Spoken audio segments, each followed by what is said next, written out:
It's a polarizing issue. You either agree or disagree with it, often quite strongly. The state legislature is again taking up the debate over the death penalty.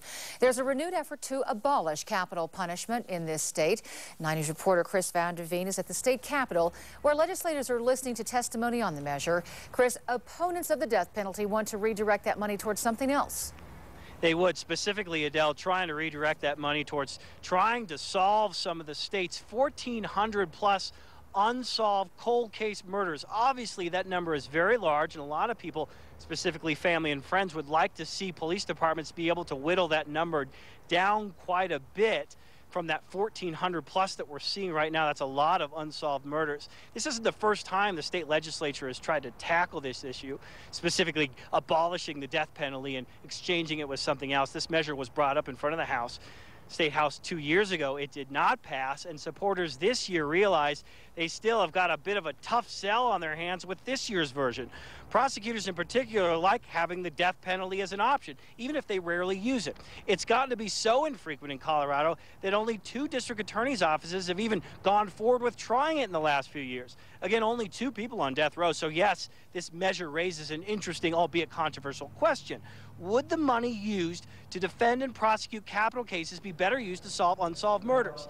Clearly, the vast majority of people who packed into the old Supreme Court chambers here at the Capitol believe so. Many held pictures of family members of friends or friends murdered by yet-to-be-named assailants. Maybe $300,000 a year plus could go toward helping some of them out by this. Connie Paris was murdered back in 1968. The Inglewood High student was 18 back then. Today, one of her friends from back then told us why she believes this would work. There's 1,430 unsolved murders in Colorado since 1970. How many of those did the same perpetrator do? We don't know, because none of them are solved.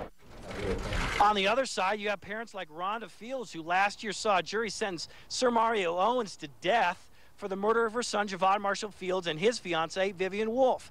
This crime was the second set of murders for Owens. He already was in prison for life when convicted, so Fields says there has to be a greater punishment available for prosecutors when considering cases like this.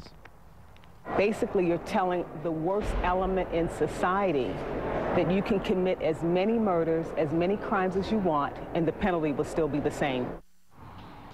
Adele, this measure is currently in front of the Judiciary Committee, and it is expected to be a very lengthy hearing. A lot of people have signed up either in favor or against this measure, and this debate will likely drag well into the night. Obviously, Adele, we will keep you informed how it goes. All right, we'll look for the update. Thanks a lot, Chris.